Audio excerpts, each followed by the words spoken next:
नमस्कार, मैं राज मिश्रा और आप देख रहे हैं एचएस न्यूज।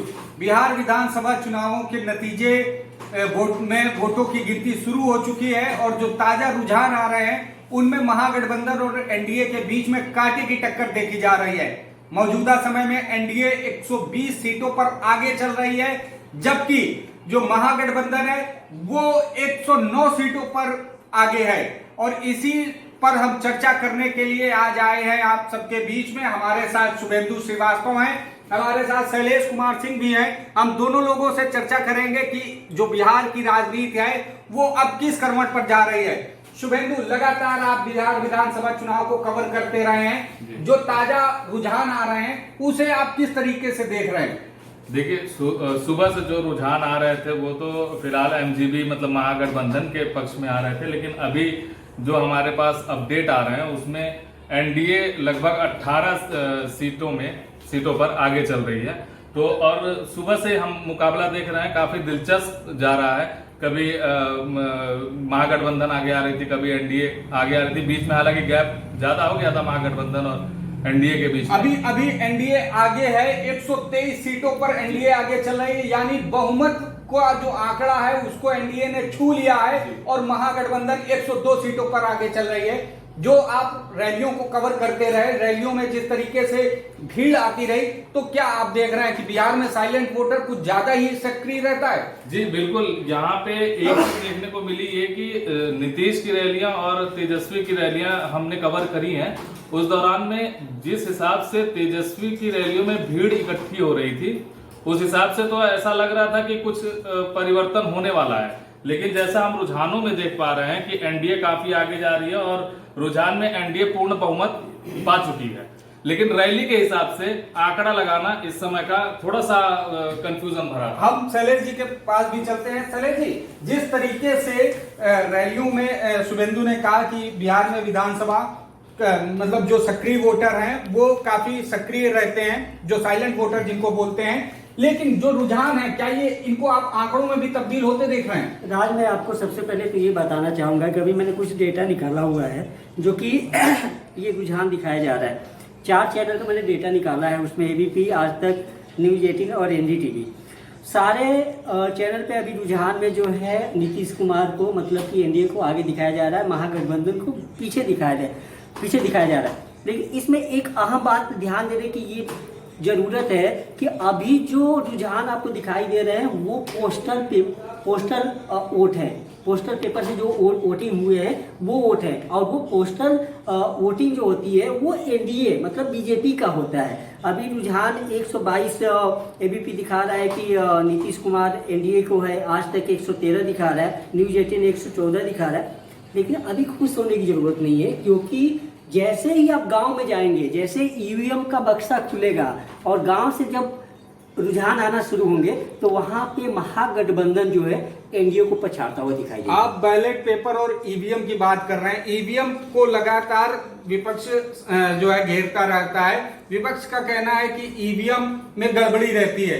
हालांकि इस चुनाव में अभी तक किसी विपक्षी नेता के द्वारा ईवीएम पर सवाल नहीं उठाए गए, लेकिन अगर ये रुझान नतीजों में कन्वर्ट होते हैं तो क्या एक बार फिर से ईवीएम पर दोष मढ़ा जाएगा? नहीं, ये देखिए, ये बहानेबाजी है। जब से ईवीएम आया है तब से लगातार जो है कांग्रेस चुनाव हारती आई है और उनके पास कोई बहाना होता नहीं है। तो एक कहते हैं ना कि रोने के लिए एक बहाना होना चाहिए, तो कांग्रेस को एक बहाना मिल जाता है कि हम चुनाव हार गए तो उसमें जो ईवीएम की गलती है। अब ईवीएम आप बताइए, मध्य प्रदेश में गवर्नमेंट कांग्रेस की बनी, क्या ईवीएम गलत था?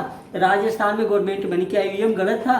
क्या झारखंड में सरकार बनी, क्या वहां पे ईवीएम गलत था? ये एक कहने की बात है कि अब हारने का कोई एक तो जरिया बताना होगा ना जनता को। तो सबसे आसान उपाय ये होता है राजनीतिक पार्टियों के लिए कि चलो हम अपनी कमियों को ना बताएं, हम ये बता दें कि ईवीएम की वजह से हम चुनाव हार गए। एग्जिट पोल में जो सारे चैनलों के एग्जिट पोल आए, लगभग उनमें से महागठबंधन की ही सरकार बन रही थी। तो एग्जिट पोल क्या एक बार फिर से बिहार में फेल हो रहे हैं, जिस तरीके से 2015 में एग्जिट पोल बिहार में फेल हो गए थे? राज, अभी बिल्कुल ऐसा नहीं कहा जा सकता। मैंने अभी आपको बताया कि अभी जो भी अभी रुझान आया है वो पोस्टल पेपर का है। आप जब ईवीएम खोलेंगे, गांव से रुझान आना शुरू होंगे तो वहां पे महागठबंधन आगे दिखाई देती हुई आपको दिखेगी। तो अभी ये कहना कि एनडीए ने बाजी मार ली, अभी तो क्या है 1 या 2 राउंड की गिनती हुई है, अभी जो है लगभग 27-28 राउंड की गिनती होनी है दिन भर में। ये पूरा मामला जो है फिर दिन भर चलना है। तो अगर मैं आपको कहूँ तो दोपहर 12 से 1 बजे के करीब में जो रुझान होगा थोड़ा सा वो इस्टेब्लिश होगा कि वहाँ पे जो बाजी मारता है, जो आगे निकल जाता है, उम्मीद करते हैं कि वो शाम तक मेंटेन करेगा और अंत में जो है परिणाम में उसको जो है बदल सकेगा।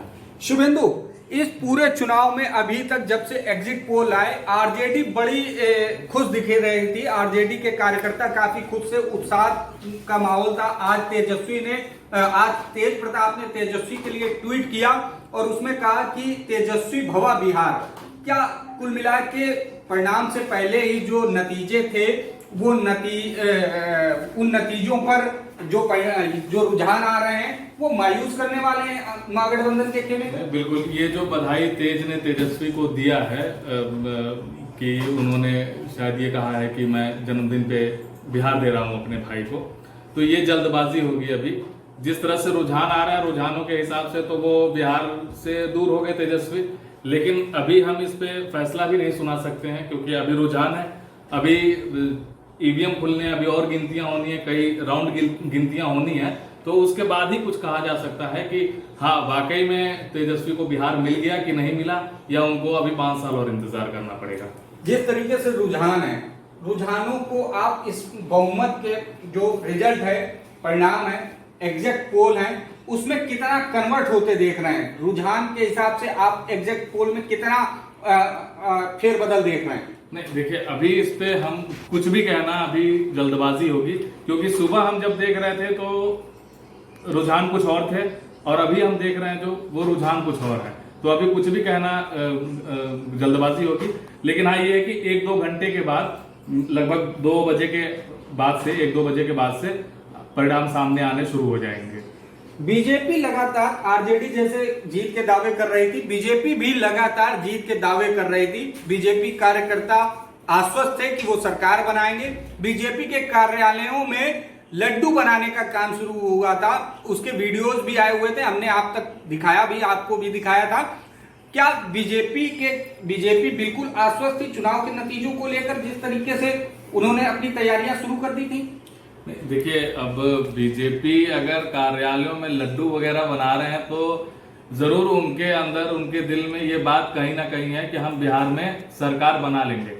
लेकिन सोचने वाली बात यह है कि अभी से अगर इन सब चीजों की तैयारी कर रहे हैं तो मुझे लगता है कि बीजेपी जल्दबाजी कर रही है, क्योंकि जिस हिसाब से गैदरिंग हो रही थी रैलियों में, तो उस हिसाब से अभी अंदाजा लगाना मुश्किल है कि उनका लड्डू, बीजेपी द्वारा बनाया हुआ लड्डू, बीजेपी आंसू बहाते हुए खाएगी या मुस्कुराते हुए खाएगी? बिल्कुल, कि कौन आंसू बहाएगा और कौन मुस्कुराएगा। लेकिन रुझानों में बीजेपी को 18 सीटों का फायदा होता दिख रहा है। बीजेपी इस समय 71 सीटों पर लीड कर रही है। वहीं जो जेडीयू है, नीतीश कुमार की जो पार्टी है, वो 23 सीटों की गिरावट पर है, यानी इस समय 48 सीटों पर लीड कर रही है। जो सर, जिस तरीके से नीतीश कुमार के खिलाफ नीतीश की जो 23 सीटें गिर रही हैं, क्या नाराजगी दिख रही है आपको जनता के बीच में इनकी? किसके प्रति?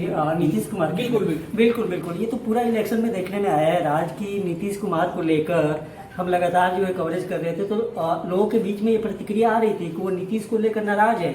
और उसका रीजन ये था कि मार्च से जैसे लॉकडाउन लगा, मार्च के बाद नीतीश कुमार अपने सीएम आवास से बाहर निकले ही नहीं। और स्टेट के सीएम की बात करें, जैसे आपके बगल में यही उत्तर प्रदेश है, योगी आदित्यनाथ हैं, वो लगातार जो है अपनी जनता के लिए काम कर रहे थे, बसें भिजवा रहे थे, राजस्थान से स्टूडेंट को बुलवा रहे थे, तमाम तरीके की सुविधाएं मुहैया करा रहे थे।